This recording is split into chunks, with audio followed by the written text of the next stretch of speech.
The third European government to issue Islamic bonds will probably next be Italy.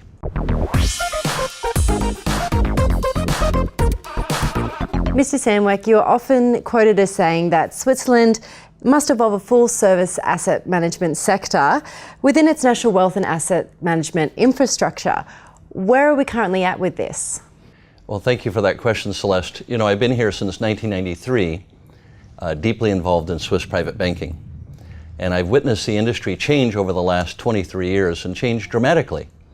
When I first arrived in Switzerland in the early 90s, there was a hangover of the 1980s, when wealth from around the world was pouring in simply because it was a safe haven. Now we've seen, of course, the tearing down of the walls of banking secrecy, information sharing, all of the changes that have affected Swiss banking, and not for the better. Swiss private banking now really has to compete on service, price, and performance. But there's more to that. Service, price, and performance is available pretty much everywhere when it comes to managing wealth. The Swiss have to add additional measures to attract and keep the money. My specialization is Islamic wealth and asset management. And we estimate that at least $200 billion of wealth owned by Muslims is under management here in Switzerland. In order to keep that money here, or even to grow that money, as one of the rare bright spots potentially in the Swiss private banking community, would be to provide Islamic asset management, Islamic wealth management. Unfortunately, we don't see that here. We see the banks trying to continue the old business model without recognizing the needs, the differentiated needs of a certain type of clientele. And I think private banking done with Sharia would be a very, very important new step for Swiss private banking. And you were recently speaking in Rome about how to integrate Islamic finance with Italian debt capital market. Can you tell us a little bit more about that? Well, it's funny. 2 years ago, we saw the government of the United Kingdom and we saw the government of Luxembourg issue Sukuk. So now we've had two European sovereigns issue Islamic bonds. Italy has a serious debt problem.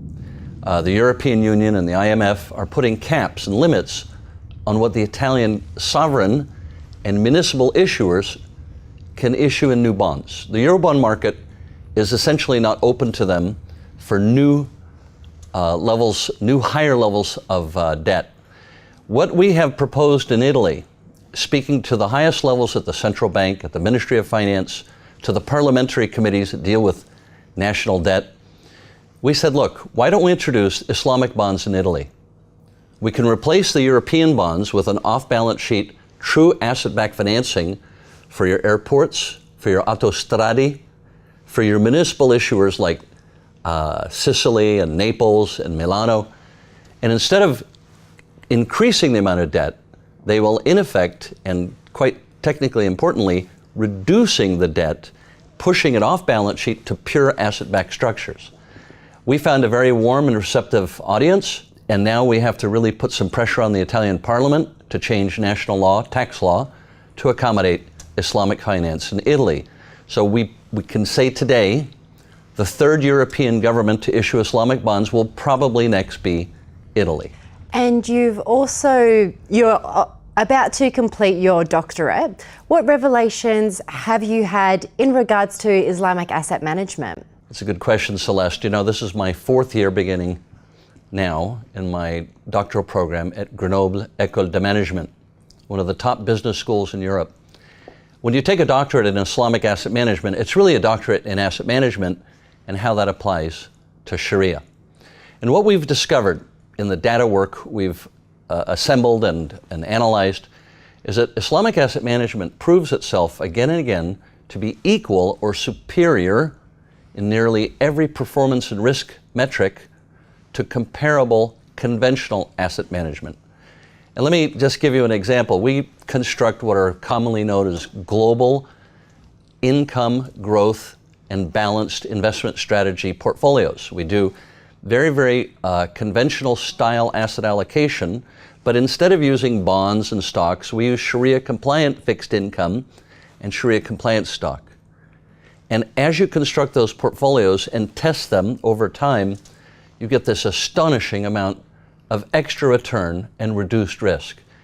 When I finally finish the doctorate in a few months, it will be published in a global recognized financial journal, and for the first time ever, backed by the peer review process of modern academics, we will be able to demonstrate that Islamic asset management is equal and in some ways superior to conventional asset management. Well, Mr. Sandwick, thank you so much for coming in today and sharing your insight with us. Thank you, it's my pleasure. That's all from myself and Mr. Sandwick today, but if you like this video, be sure to give it a like and comment on our website, dukascopy.tv.